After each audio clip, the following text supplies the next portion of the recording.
Shalom, shalom peuple de Dieu, que le Seigneur vous bénisse dans le précieux nom de notre Sauveur, le Seigneur Jésus-Christ.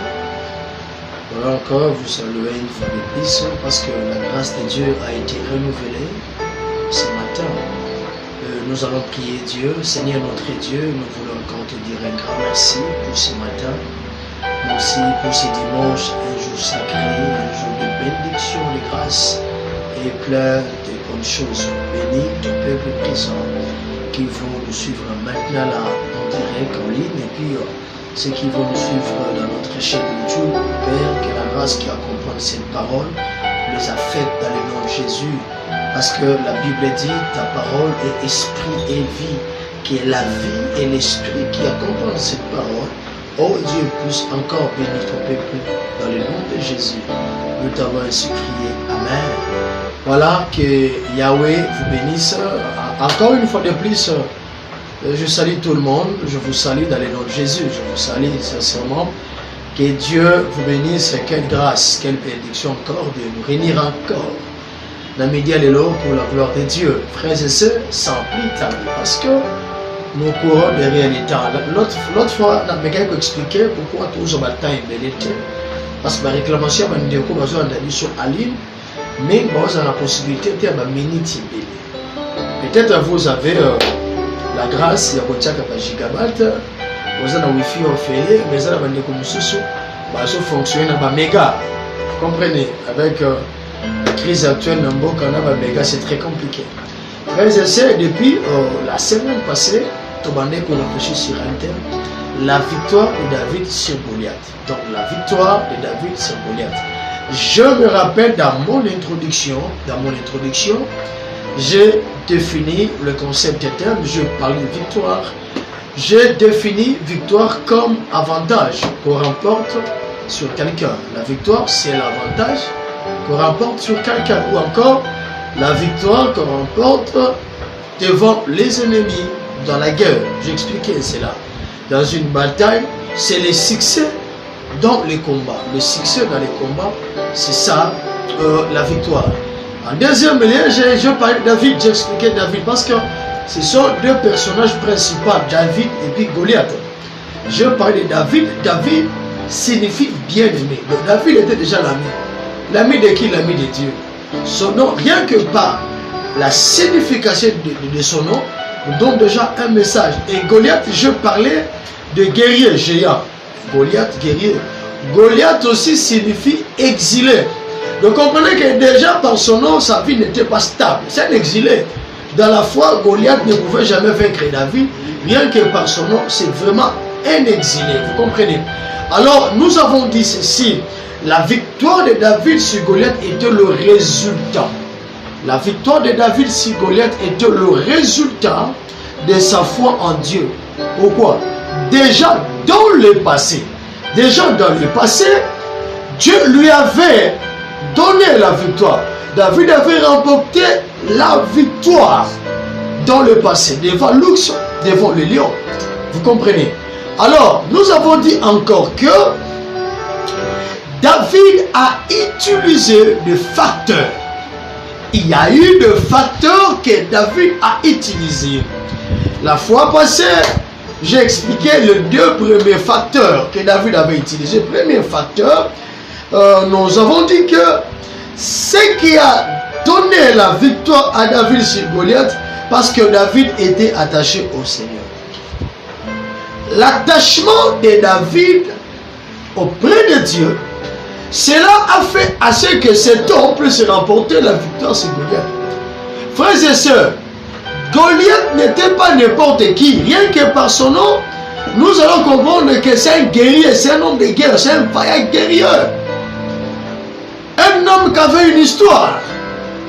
Mais David l'a vaincu parce que David était attaché au Seigneur.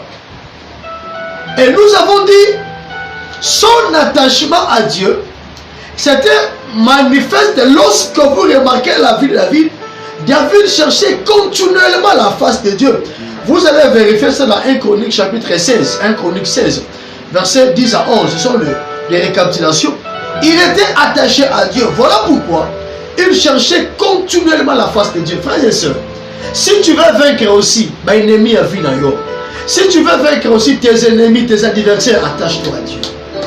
Pourquoi? Parce que la Bible dit, celui qui est en nous, celui qui est dans nous, est plus puissant que celui qui est dans ce monde. Celui qui est attaché à Dieu, celui qui marche avec Dieu, il est plus fort, il est plus puissant parce que notre Dieu est plus puissant que Banzambe, le magicien et autres. Et deuxième facteur, nous avons dit que David, il se préoccupait beaucoup de l'honneur et de la réputation de Dieu. Vous comprenez? David défendait, il cherchait toujours l'honneur de Dieu. David cherchait la réputation de Dieu. Voilà ce qui a causé sa victoire. Il cherchait l'honneur et la réputation de Dieu. Et nous avons dit ceci. Il est important dans la vie. Dans tout ce que nous allons faire, nous devons d'abord nous poser cette question. Quel est l'intérêt de Dieu dans l'union au Nazosal? Quel est l'intérêt de Dieu? Nous avons lu notre texte de base, 1 Samuel chapitre 17, mais nous avons lu les versets 26, 36 et puis 46. Les trois versets expliquent clairement que David a mérité cette victoire parce qu'il cherchait à défendre l'honneur de Dieu. Bien-aimé, pensez aussi à ton Dieu. Pense à ton Dieu. J'ai toujours enseigné à l'église.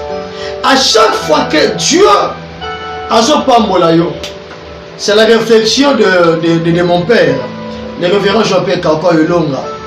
Il disait toujours, à chaque fois que Dieu te visite, il y a trois grandes questions que vous devez vous poser. Après la visitation de Dieu, quoi faire pour Dieu? Quoi faire pour Dieu?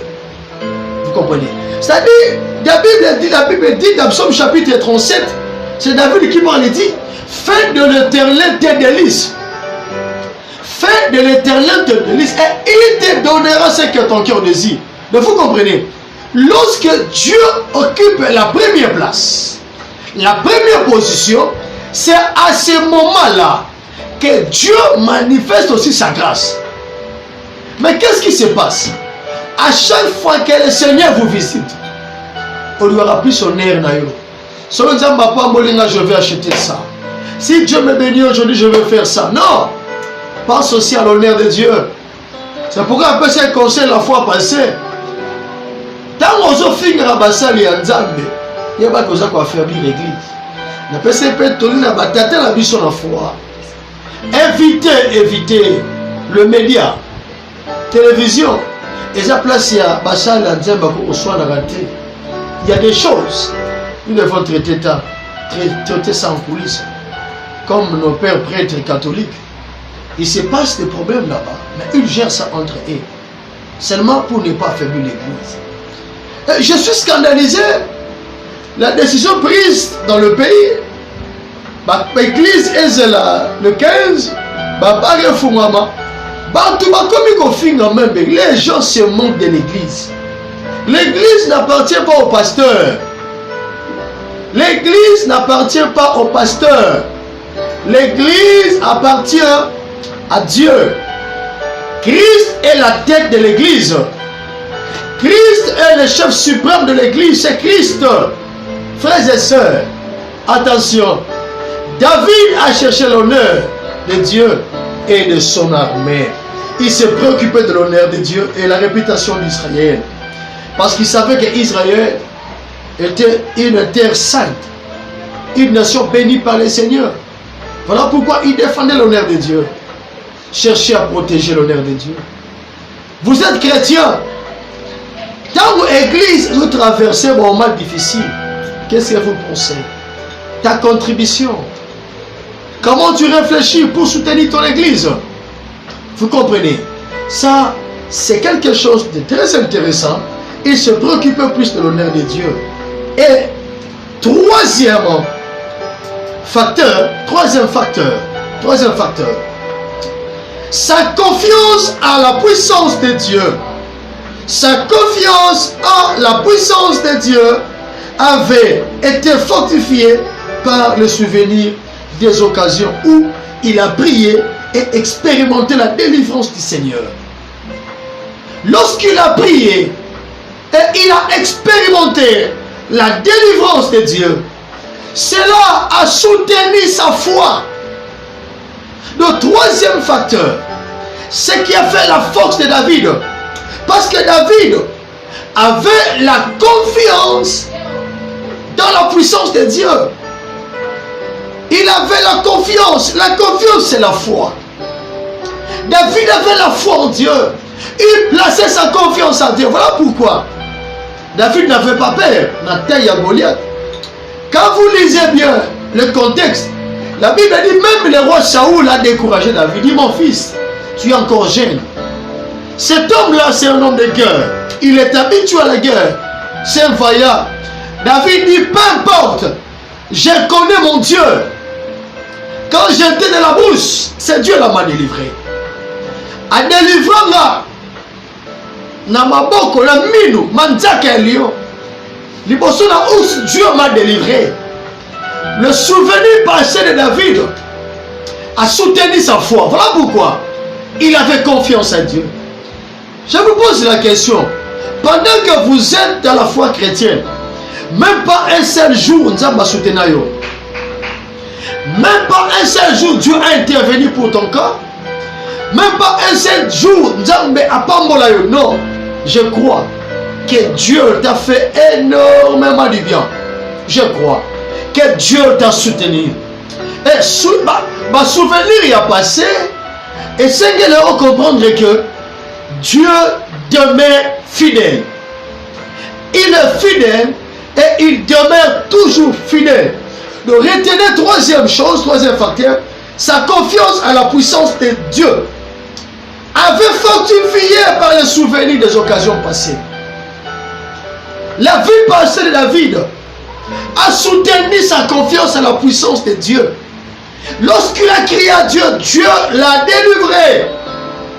Dieu l'a délivré. Lisons le verset 34 et 37. Verset 34 à 37. La Bible dit ceci. David dit au Saoul, le roi, il dit au Saoul, ton serviteur faisait paître les troupeaux de son père. Et quand un lion ou un ours venait enlever une des troupeaux, je courais auprès de lui, je le frappais et j'arrachais la brebis de sa gueule. S'il se dressait contre moi, je le saisissais par la gorge, je le frappais et je le tuais. C'est ainsi que ton serviteur a terrassé les lions et l'ours. Et il lancera du Philistin, et pas de Goliath. Et il lancera du Philistin. Le souvenir passé, l'expérience passée avec Dieu a soutenu sa confiance. Il dit, sera du Philistin, de certains circoncis, comme de l'un d'eux, car il a insulté l'armée du Dieu vivant. David a dit encore, l'Éternel qui m'a délivré de la griffe de lion et de la patte d'ours, me délivrera aussi de la main de ces Philistins. Ça c'est important. Ça c'est important. Nzambe oya kangola ngai na ours na lion. Il me délivrera aussi de la main de ce Philistin. J'aimerais prophétiser sur toi. Le Dieu qui t'a guéri dans le passé, le Dieu qui t'a soutenu dans le passé, il est le même. Il n'a pas changé. Waouh! C'est une bonne parole pour vous. Ce qu'il a fait hier, il est capable de le faire aussi aujourd'hui. Vous nous suivez partout. Vous êtes dans la ville de Kinshasa, dans la République, partout dans le monde. Celui qui a opéré cela, il est le même. Celui qui a opéré cela, il est le même. Il rappelle au roi les souvenirs du passé. Moi, d'abord, je n'ai pas d'appui, frères et sœurs. Tu as l'appui, Mais souviens-toi des ans passés. Tu traversais le moins difficile. Oh, je veux parler à un enfant de Dieu à l'extérieur, il y a pays. Vous le suivez de loin. Mais souviens-toi de l'Éternel, ton Dieu, qui t'a accordé même le visa. Au gênant quand on a visa, on sait la conférence pour le visa. Dieu a répondu. Au Bimamboka. Ce que le problème à Mikando Kouté, c'est Dieu là est le même. Il n'a pas changé. Vous allez vaincre vos ennemis. Au cause de visa. Au cause de mariage. Au prière qui pour le mariage au Bali. Moi, Nazoyate, ce n'est pas la fin. Les dieux de souvenirs. Les dieux d'hier. David dit au roi. Les dieux qui m'ont délivré. Le Dieu qui m'a délivré de la griffe de lion, de la patte de l'ours. Griffe à lion et celle qui David de l'autre côté. Patte, il y a ours et celle qui David de l'autre côté. Voilà pourquoi aussi David ne pouvait pas prendre l'épée de Goliath. Alléluia. Quelle bénédiction. La confiance à la puissance de Dieu. Vous êtes malade, mon frère, ma soeur. Croyez à la puissance de Dieu. Croyez à la puissance de Dieu. Il est capable de faire quelque chose, notre Dieu. Il est capable de guérir. Il est capable d'opérer du surnaturel dans ta vie. Croyez à sa puissance. Croyez à sa gloire. Croyez que ce Dieu-là, il est capable de tout. Alléluia. Il y a quelque chose d'absurde. Psaume chapitre 29. Psaume chapitre 29. Lisons ensemble Psaume 29. Verset. Psaume 29. Verset 3-4. Psaume 29. Voilà. Psaume 29, 3-4. La Bible dit ceci. La voix de l'Éternel retentit sur les eaux. Le Dieu de gloire fait gronder les tonnerres. L'Éternel est sur les grandes eaux. La voix de l'Éternel est puissante. La voix de l'Éternel est majestueuse. Alléluia. Oh, quelle bénédiction. La voix de l'Éternel est puissante. Voilà pourquoi David comprenait tout ça.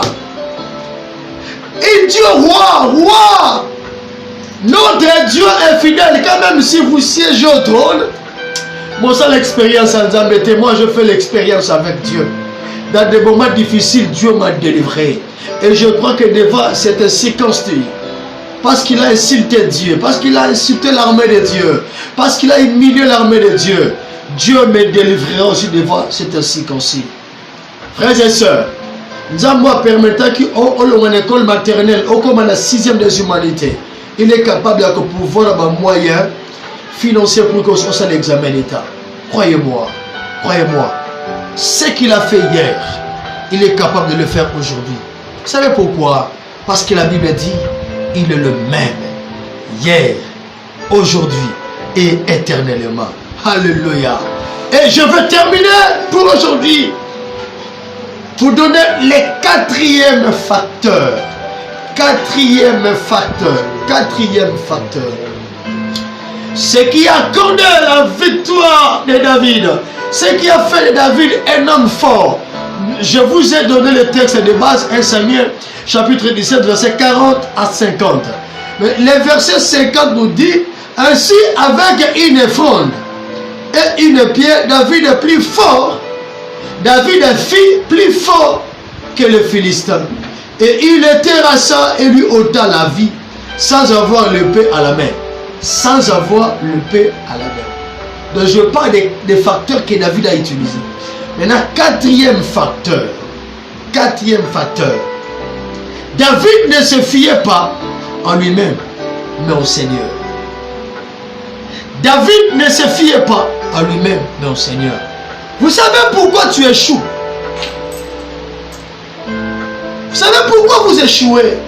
Pourquoi vous êtes faible aujourd'hui? Tu plais. Zambatikinga, le Seigneur m'a abandonné. La Bible dit qu'il soit maudit celui qui se confie dans l'homme. Et quelque part, la Bible nous dit encore, ne sois pas sage à tes propres yeux. Ne sois pas sage à tes propres yeux. David avait cette révélation. Il dit, moi je ne peux pas, je suis faible. J'ai toujours rappelé au peuple de Dieu, Psaume chapitre 39. La Bible dit, la vie d'un homme n'est rien. L'homme n'est qu'un souffle. Tu échoues parce que vous êtes orgueilleux. Parce que vous êtes sage à tes propres yeux. Nous devons compter à Dieu. Il faut toujours compter à Dieu. David ne se fiait pas à lui-même, mais au Seigneur. Pour remporter la victoire sur Goliath et les Philistins, il fallait toujours compter à Dieu. Toujours à Dieu. Maintenant, comprenez pourquoi le roi Saoul tremblait. Saoul tremblait, pourquoi? Parce qu'il comptait à son armée. L'armée d'Israël s'est considérée faible parce que quand il regardait leur taille, il vit que non, nous sommes nulle part. Voilà pourquoi cela a affaibli même leur foi. Mais David comptait à Dieu. Il ne se fiait pas lui-même mais au Seigneur.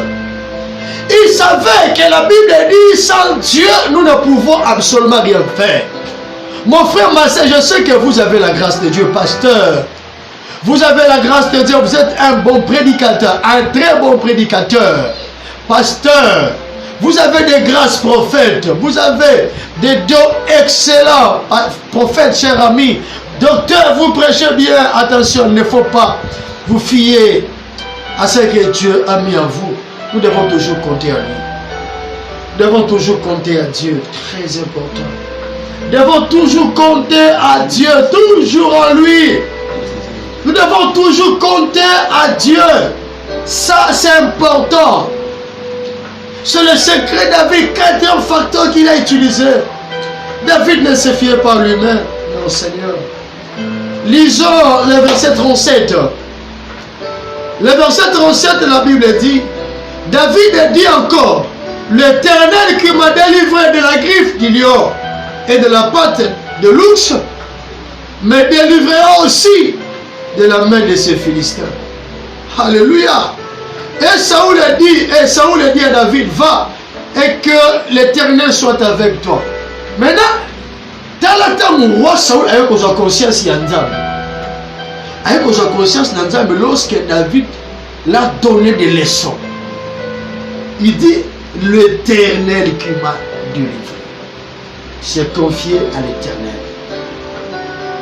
Confie-toi à l'Éternel, mon frère, ma soeur. Confie-toi à l'Éternel. Psaume chapitre 33, verset 16-17. Mais avant cela, nous sommes toujours dans 1 Samuel 17. Je prends le verset 45. Verset 45 et puis 47. Verset 45. La Bible dit ceci. David dit aux Philistins, tu marches contre moi avec l'épée, la lance et les javelots. Et moi, je marche contre toi au nom de l'Éternel des armées, du Dieu de l'Israël, de l'armée d'Israël que tu as insulté. Amen. Je marche devant toi au nom de l'Éternel. Ma soeur, pourquoi tu plais?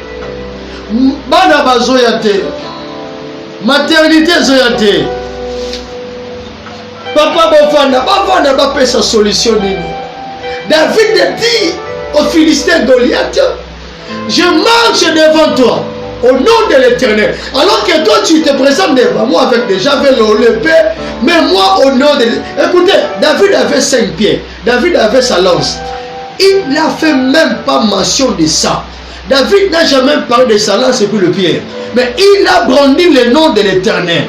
Dans l'église, il a compris pour la royaume. Je vais continuer. Nicolas Roya, le même point, je vais terminer. Mais pour aujourd'hui, je vais chuter. Écoutez, David n'a jamais mentionné sa lance ni le pied qu'il avait. Il a brandi le nom de l'Éternel. Frères et sœurs, aujourd'hui, nous avons la vie que dans le nom de Jésus-Christ. Peu importe les moments que vous traversez, peu importe les temps, peu importe les circonstances, j'ai une révélation pour toi. La Bible dit, avec lui, nous ferons des exploits. Brandissons le nom de Jésus partout. Je sais que vous êtes malade. Pendant que je prêche, je vais chuter déjà. Tu peux toucher là où tu souffres. Commencez seulement à invoquer le nom de Jésus. Commencez à brandir le nom de Jésus. Dis Jésus, guéris-moi. Jésus, guéris-moi. Jésus, bénis ma vie. Je sais que vous traversez des moments très très sombres. La Bible dit Jésus, il est la lumière du monde. Celui qui éclaire de vie. Celui qui donne même des sens dans la vie. Frères et sœurs, ta vie n'a pas de sens. Jésus est capable de donner de bons sens dans ta vie. Invoquez Jésus, brandissons le nom de Jésus, brandissons le nom de Jésus devant les occultistes, devant les magiciens, devant les sorciers. N'ayez pas perdre, notre Jésus est capable. David a dit, je viens devant toi au nom de l'Éternel. Comprenez que nous sommes dans l'ancienne alliance. Ici, les fils vivaient encore dans le cache-toi. C'est le Père qui était dans l'opération. Voilà pourquoi il a brandi le Père. Aujourd'hui, là, dans la dispensation de l'Esprit, c'est le nom de Christ qui doit être élevé. Brandissons Jésus. Lorsque tu élèves Jésus, le miracle sera possible. Lorsque tu élèves Jésus, ton Goliath va tomber. Oh Dieu de grâce, je te bénis pour ce peuple qui vont nous suivre en ce moment. Oh Père, que la grâce du nom de Jésus soit leur partage au nom de Jésus. Je prie le Dieu surnaturel puisse se manifester. Je prie que le Dieu surnaturel puisse se manifester. Parce que le surnaturel est possible avec toi, Jésus. Merci Seigneur, parce que tu es capable. Si Goliath a tombé au nom de l'Éternel, nous croyons aussi que la maladie, la pauvreté, le chômage, la stérilité, nous sommes pas comme la banayo. Dans le nom de Jésus, vont se plier et vont se soumettre à ta volonté. Béni soit ton nom, dans le nom de Jésus-Christ. Amen. Que Dieu vous bénisse. Restez toujours connectés, branchés dans notre page. Notre page, Pasteur Trésor Bossenge, ou encore dans notre chaîne YouTube, c'est Egarizim TV. Soyez connectés. Que le Dieu surnaturel vous bénisse. Prochainement, demeurez bénis. Un quel dimanche. Ciao.